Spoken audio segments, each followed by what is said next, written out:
Mahbah Cinta Ustadz Tampan. Bab 23, Kena Batunya, dan Bab 24, Bukti Keseriusan. Bab 23, Kena Batunya. Bodoh, bodoh. Tak henti ia merutuki kebodohannya. Asmi menutup kamar mandi dengan kasar. Bra, mandilah ia sekali lagi, bahkan jam masih menunjukkan jam 3 hari. Setelah berendam air dingin setengah jam, ia mengecek HP-nya. Segera mencari tahu cara menetralisir obat sialan itu. Berendam air dingin, minum banyak air putih, dan minum air degan. Tapi di mana menemukan bakul es degan jam 3 dini hari di pegunungan? Segera ia menelusuri laman pencarian, pasar terdekat, berharap ada tengkulak degan di sana. Bergegas ia mengganti handuk dengan celana jeansnya, menggunakan kaos yang sengaja ia keluarkan dari jeans dan jaket. "Zahra, Mas keluar dulu ya," ucapnya pada Zahra. Sebenarnya ia masih malu pada istrinya itu. "Kemana Mas? Mas kan udah janji nggak pergi lagi," utas Zahra.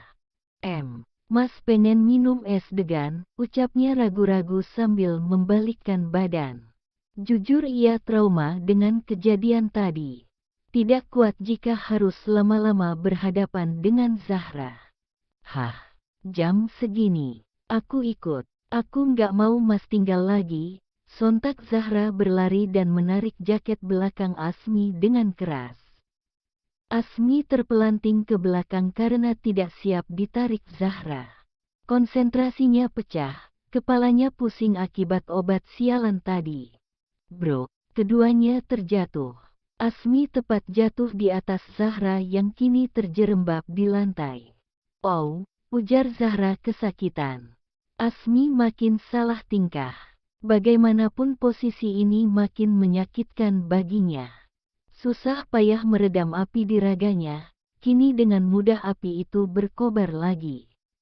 "Mas, bangun Mas," ucap Zahra membuyarkan lamunan Asmi. Sial, Zahra merasakan sesuatu yang aneh di bawah sana. "Mas Asmi, Mas," teriak Zahra kencang. "Maaf Zahra," ujar Asmi tergagap. Keduanya bangun dengan tergesa dan gugup. Dek dek dek, suara jantung keduanya menggetarkan seluruh badan. "Aku yang maaf Mas, Mas sampai jatuh, pokoknya aku mau ikut." "Mas kenapa kok pengen es degan?" tanya Zahra. "Anu, Mas tadi minum obat kadaluarsa, makanya Mas agak linglung begini," ujar Asmi menutupi. "Oh alah. Obat apa toh Mas kok sampai kadaluarsa?" tanya Zahra polos. "Enggak, cuma obat capek-capek," sahut Asmi asal. Tak mungkin ia mengatakan yang sebenarnya. "Kalau gitu aku ikut." "Kalau Mas linglung di jalan gimana?" tanya Zahra sambil memunguti celana panjang dan jilbab, memakainya dengan cepat, menutupi daster pendeknya dengan jaket. Asmi tak bisa mengelak lagi. Ia pun terpaksa menuruti keinginan Zahra. Selama perjalanan mereka saling diam, dingin hutan membuat hati mereka menjadi dingin. "Mas, aku nanti belikan makan ya," ucap Zahra membuyarkan lamunan Asmi. Asmi yang sibuk menghalau pikirannya sendiri sampai tak sadar apa yang dikatakan Zahra. Mas Asmi ngantuk ya?" ucap Zahra sambil mengguncang bahu Asmi. Enggak," ucap Asmi. "Aku lapar Mas," ucap Zahra sekali lagi. "Ya, nanti kita cari di pasar ya," ucap Asmi. Suasana hening, motor menikung dengan tajam. Asmi sibuk menghalau bayang-bayang wanita berdaster putih yang dari tadi menari di benaknya. Bayangan daster terkesiap, pipi putih, kuncup ranum yang tadi dipagut. Benar-benar seperti slideshow dalam pandangannya. Sial, hutan yang gelap membuat pandangan terbatas. Apalagi ini masih pukul 4, subuh masih 30 menit lagi, pasar masih sekitar 20 menit lagi naik ke atas. Tiba-tiba sepeda motor terguncang keras, karena lubang besar yang cukup dalam. Bro, oh, Mas, brum. Suara motor Asmi kembali menyembangkan posisinya yang hampir jatuh. Sontak Zahra mengaitkan tangannya ke pinggang Asmi dengan kuat. Maaf Zahra, nggak kelihatan ada lubang, gelap, pinta Asmi. Hati-hati dong Mas, tangan Zahra masih melingkar di pinggang. Sial, kenapa tangan Zahra masih di situ? Suka sih, tapi jangan pas kena obat begini. Bisa tune on lagi aku, bodoh, batinnya dalam hati tanpa henti. Yang ditakutkan Asmi terjadi, konsentrasinya makin buyar bersamaan dengan libidonya yang makin meninggi. Mas Asmi, Mas perutnya kok aneh sih, sahut Asmi sambil menatap jalan, ia harus lebih hati-hati. Perutnya Mas kok ada gendutnya di bawah, tanya Zahra polos. Asmi melirik pada yang dimaksud, sial, ada yang menggembung di bawah perutnya, untung Zahra polos. Anu, mungkin efek dingin perut Mas jadi kembung, jelas dia tak mungkin mengatakan yang sebenarnya. Kembung ya? Mau aku gosok minyak? Tanya Zahra tanpa curiga. Nggak usah, tolak Asmi cepat, bisa celaka dia, ya nggak di motor dong Mas, nanti maksud aku. Ujar Zahra.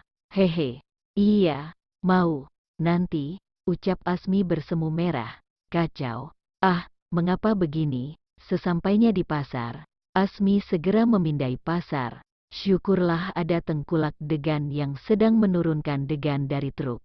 Meski jelas kedainya masih tutup, Zahra masih duduk di motor sedangkan Asmi turun sendiri.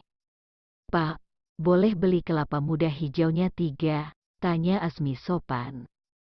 Oh, boleh Den, istrinya ngidam ya, kok subuh-subuh cari kelapa muda hijau. Tapi kalau hamil muda nggak boleh loh, nanti bisa keguguran, tutur penjual.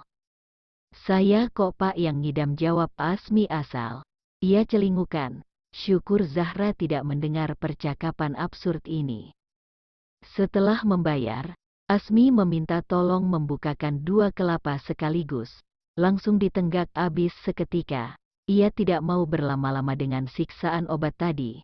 1 kelapa hijau dibungkusnya dalam plastik, ditawarkan kepada Zahra. Bergegas mereka menuju masjid untuk sholat subuh, baru mereka mengisi perut. Sesampainya di hotel, pasangan yang mengantuk berat segera menenggelamkan diri di kasur. Rupanya keduanya sudah tidak canggung lagi, tepatnya sudah tak kuat menahan kantuk. Pertengkaran malam tadi sungguh membuat keduanya lelah. Astagfirullah, jam berapa ini? Zahra terbangun dengan sulit. Kepalanya pening mengumpulkan kesadaran. Pinggangnya terasa berat, ada tangan kekar memeluk pinggangnya. Mas, jam 11 Mas. Bangun, ngantuk, suara parau Asmi. Ia bahkan tidak sadar jika tangannya masih memeluk Zahra. Mas, kita nggak check out hotel hari ini?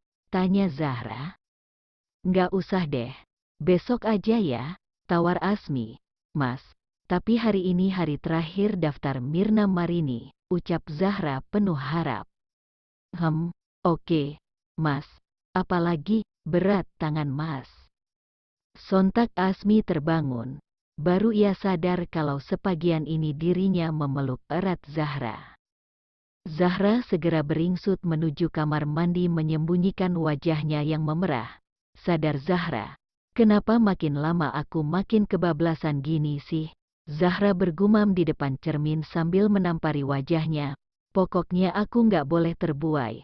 Aku nggak boleh jadi cewek gampangan. Bisa abis harga diri aku. Zahra menatap wajahnya di cermin. Ia meraba wajahnya, pipinya, bibirnya, yang kini sudah pernah disentuh pria. Ya, meski pria itu halal baginya, jelas masih sangat gamang bagi Zahra untuk menerima. Motor Asmi membelah jalanan kota Bandung. Sudah 2 jam mereka berkendara. Zahra yang terkantuk-kantuk terkena angin beberapa kali membentur helm Asmi. Duk, helm Zahra terkantuk-kantuk membentur helm Asmi. Ning, kalau ngantuk pegangan, ujar Asmi kesekian kali mengingatkan Zahra. Sudah beberapa kali mereka hampir terjatuh gara-gara Zahra mengantuk sepanjang perjalanan. Tapi Zahra kekeh tidak mau berpegangan pada Asmi. Kita langsung ke hotel dulu saja ya. Kamu sepertinya mengantuk sekali, tawar Asmi. Nggak tanggung. Nanti sekalian biar santai, ucap Zahra sambil menahan mulutnya yang menguap. Hoam, dasar Zahra, motor Asmi sampai di parkiran butik Mirna Marini. Seketika kantuk Zahra menguap abis, ia meloncat dari motor. Senyumnya langsung tersungging lebar sekali. Asmi hanya geleng-geleng kepala melihatnya. Mereka berdua segera mengurus administrasi. Zahra mengambil paket kursus singkat 3 bulan. Kali ini biayanya lebih murah, 15 juta. Ya, meskipun Zahra masih menganggap itu masih mahal, tapi tentu lebih murah daripada kursus di La Moda kemarin. Bergegas membayar biaya kursus, Asmi segera menunjukkan kwitansi pembayaran dan mengajak Zahra pulang ke hotel. Lelah juga rasanya berkendara sesiang ini. Waktu menunjukkan pukul 16.30 saat keduanya sampai di pintu lobi hotel. Tak perlu waktu lama. Lift membawa keduanya sampai di lantai yang dituju. Mereka pun terdiam, menyadari bahwa mereka kali ini akan masuk di 2 kamar yang berbeda. Zahra, aku boleh 1 kamar saja dengan kamu, pinta Asmi. Nek, bab 24, bukti keseriusan. Zahra, aku boleh 1 kamar saja dengan kamu, pinta Asmi. Wajah Zahra memerah. Sontak ia refleks menggeleng. Jawaban yang pasti Asmi tahu. Baiklah, tak apa, kalau butuh aku, buka saja connecting door-nya. Asmi mengulas senyum kecut. Zahra mengangguk pelan, mereka pun masuk ke kamar masing-masing. Zahra bernafas lega saat melihat ruangan itu kosong. Entah mengapa, ruangan kamar itu terasa begitu besar dan sepi. Ia menahan napas, merasa ada yang salah dengan dirinya. Segera masuk kamar mandi dan membersihkan wajahnya dengan foam dan makeup removal. Aku ini kenapa sekamar sendiri rasanya aneh, gumam Zahra pada cermin. Masak aku semudah ini nyaman sama dia? Kemana Zahra yang tangguh dan gak gampang suka orang? Kemana Zahra yang tidak gampang terpengaruh? Gumamnya dengan heran. Mirror mirror hanging on the wall, you don't have to tell me who the stupid fool of all. Ia menyenandungkan lagu untuk dirinya sendiri, menyalakan shower, membasuh badannya dengan air dan sabun, berharap dinginnya air bisa membawa pergi kegelisahan hatinya. Sementara di ruang kamar Asmi, hanya Asmi dan asap rokok. Ia sedang menatah hati. Penolakan Zahra akan dirinya kali ini cukup menyakitkan, entah mengapa. Padahal sudah terbiasa dengan situasi seperti ini. Mengapa rasa sakitnya sama? Bisa saja Asmi memaksa Zahra, merayunya dengan segala cara, nyatanya ia tidak begitu. Biar Zahra yang datang padanya. Karena mencintai adalah keputusan pribadi yang paling pribadi. Asmi tidak mau mentang-mentang di atas status suami. Dimatikannya puntuk rokoknya. Segera bergegas membersihkan diri saat ayat suci Al-Quran mulai berkumandang. Hari menjelang senja, terbersit ide untuk mendekati Zahra kembali. Ia segera menghubungi beberapa kontak di HP-nya, dan senyum pun mengembang di sana. Saat maghrib tiba, Asmi mengetuk connecting door segera dibuka oleh Zahra. Rupanya diam-diam gadis itu menunggu pintunya diketuk. Lo Zahra sudah siap sholat? Tanya Asmi sambil tersenyum melihat Zahra sudah lengkap dengan mukena. Anggukan pelan dan malu-malu dari Zahra terpancar. Segera Asmi menyambar kopiah yang ada di atas meja. Asmi kini nampak amat berbeda. Sarung tenun, baju koko putih bergaris pink pemberian Zahra, juga kopiah hitam, membuat aura Gus sangat terpancar. Berbeda dengan kesehariannya yang hanya memakai jeans belel dan kaos biasa. Jujur Asmi terlihat amat ganteng kali ini. Zahra sampai terpesona.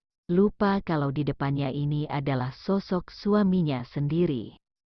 Bacaan Fatihah dengan potongan surat Ar-Rahman dipilih Asmi saat mengimami bidadarinya. Entah mengapa salat kali ini terasa sangat spesial. 3 rakaat tersyahdu dalam hidupnya, kira-kira itulah kalimat yang bisa mendeskripsikan salat kali ini. Begitu pula Zahra, siapa sangka lelaki dengan suara serak basah namun merdu ini menjadi imam salatnya. Makharijul hurufnya pun tidak perlu diragukan lagi. Bagaimana panjang pendek surat begitu rapi manis terdengar. Hati wanita mana yang tidak bergetar mendengar bacaan sefasih ini. Tangan Asmi bergetar. Saat ini ada suara wanita yang mengamini doanya. Pun saat Asmi mengulurkan tangan selepas doa, tangan Zahra menyambutnya ragu-ragu, menempelkannya di bibir merah muda itu. Zahra, nanti selepas Isya kita keluar ya. Aku ngaji dulu sebentar. Sengaja ia membiarkan connecting door-nya terbuka. Ia mulai mengaji membaca surat Al-Mulk, Waqiah, Yasin, dan Ar-Rahman. Ponsel Zahra berdering, mengagetkan Zahra yang masih terpesona dengan bacaan suaminya. Duh, siapa sih ganggu, gumamnya tidak sadar. Matanya melotot, melihat nama Umi terpampang di layar. Bergegas ia lari menuju kamar suaminya. Assalamualaikum Umi, sapa Zahra. Waalaikumsalam, Nak Ayu sudah sholat, sudah makan? Sampun Umi, makannya abis salat Isya sekalian. Lah mana suamimu? Niku tasih ngaji Umi. Oh ya, Nak Ayu, nikahannya mau Lydia sebulan lagi. Mumpung sudah ganti tahun, tapi nunggu bulan Muharram abis, bulan Safar nak, permintaan keluarga besan. Oh enggeh Umi, ya wes, gitu aja, Umi mau siap-siap ke masjid, salam ke masmu ya. Inggi Umi, salam menutup telepon keduanya saat Asmi juga mengakhiri bacaan Quran. Dapat salam dari Umik Mas, Umik ngabari kalau nikahannya mau Lydia maju. Jadi sebulan lagi lepas Muharram, pas bulan Safar. Oh ya, waalaikumsalam, salat yuk, abis gitu siap-siap, tak ajak jalan-jalan. Kemana, rahasiai, Mas Asmi, gerutu Zahra manja. Mereka pun kembali melaksanakan salat Isya berjamaah. Segera bergegas mengganti pakaian, apalagi Zahra. Entah mengapa dia ingin berdandan. Kenapa aku jadi pengen dandan ya? Maskara tipis dan lipstik oranye muda menghiasi wajahnya. Sungguh pas tidak berlebihan. Berkali-kali ia mengganti pakaiannya, rasanya masih tidak pas. Akhirnya pilihannya jatuh pada tunik merah muda longgar 7/8, dengan celana coklat gelap, jilbab segi 4 pink, lengkap dengan bros kecil motif kupu-kupu. Saking seriusnya bercermin, ia sampai tidak mendengar suara connecting door dibuka.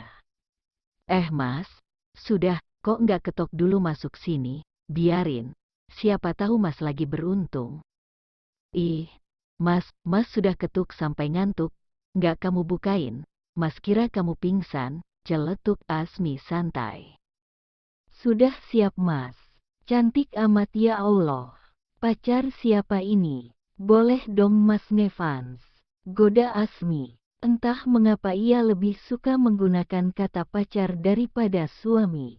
Ia ingin mendekati Zahra seolah masih pacaran. Belum punya pacar sih, goda Zahra balik. Boleh dong berarti Mas suka, ya lihat aja dulu, Masnya serius apa enggak. Merasa tertantang, Asmi bertambah rasa penasarannya. Kalau Mas serius, Ning berarti nggak nolak ya, Zahra terdiam. Asmi mencuri kecupan singkat di pipi putih lesung pipit itu. Mas, nakal, biarin, salah sendiri wangi amat. Zahra masih uring-uringan. Udah Ning, Mas serius nih, pokoknya janji ya, kalau Mas bisa serius, Ning boboknya sama Mas ya. Zahra terdiam. Yuk nanti telat. Diamnya wanita Mas anggap iya, Hahaha, Asmi tertawa puas, tangannya menarik Zahra yang terdiam. Helm kembali dipasangkan Asmi, Zahra segera menaiki motor.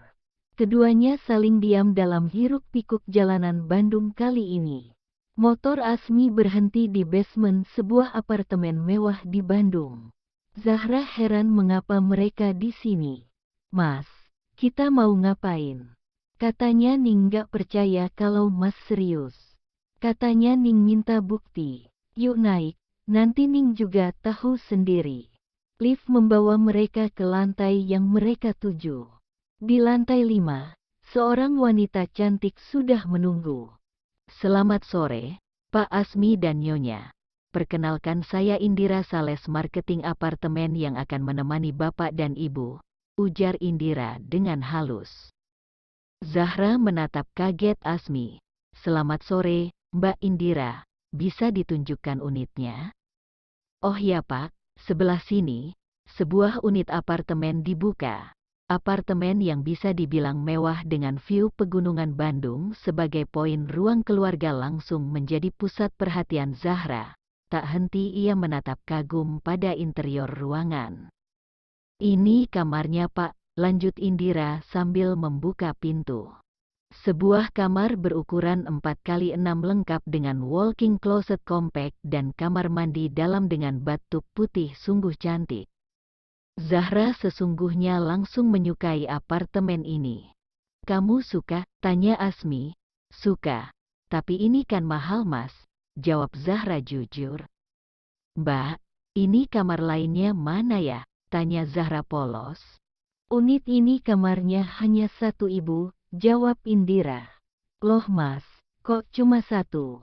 Nanti aku tidur mana? Bisik Zahra. Ya sama Mas. Sambil berbisik Asmi menjawab. Mbak Indira, apa tidak ada unit yang kamarnya 2? Tanya Zahra. Ada Bu, jawab Indira. Terlambat Indira menangkap kode Asmi yang menggelengkan kepalanya. Dia langsung lemas mendengar jawaban Indira. Mau ditunjukkan ya Mbak? Pinta Zahra. Boleh ya Mas, suara Zahra merengek. Terlanjur, mau tidak mau Asmi membolehkan. Nanti kalau Umi atau teman aku mau nginapkan bingung Mas kalau kamarnya cuma satu, rengek Zahra. Bilang aja kamu takut Mas gangguin tidurnya, sahut Asmi kecut. Hehe, pis Mas. Ujarnya sambil mengangkat jarinya membentuk angka 2. Indira membawa mereka ke unit yang Zahra inginkan. Unit itu naik 2 lantai, ada di lantai 7. Silahkan Bapak dan Ibu, ini unitnya. Bedanya hanya ini ada 2 kamar, tapi yang kamar satunya ukurannya 4x3, karena tujuannya kamar anak. Kamar mandinya di luar tidak menyatu dengan kamar tidur. Tapi tetap ada walk-in closetnya, jelas Indira. Nggak apa-apa ya, Mas. Nanti aku yang kamarnya kecil, Mas yang kamar utama, tawar Zahra. Tadi katanya nggak gitu. Asmi merajuk, lo jadi yang mana Bapak? Indira menengahi. Yang ini aja Mbak, sahut Zahra cepat. Baik. Selisihnya 150 juta ya Pak, mau dicicil atau sekalian dilunasi? Pak, tadi Bapak kan sudah melakukan pelunasan yang unit tadi. Saya tadi sudah menerima 2,4 M jadi mau ditukar dengan yang ini atau bagaimana Pak? Tanya Indira. Zahra mengerjap, tidak menyangka harganya sefantastis itu. Glek, Zahra menelan selaiva kasar. Mas, mahal amat Mas. Bisik Zahra, ya memang, kan katanya kamu mau janji mau tidur sekamar sama Mas kalau Mas serius. Sudah Mbak, yang ini saja. Ini langsung saya lunasi sekalian, ujar Asmi. Zahra terperangah, merasa terjebak dengan ucapannya sendiri.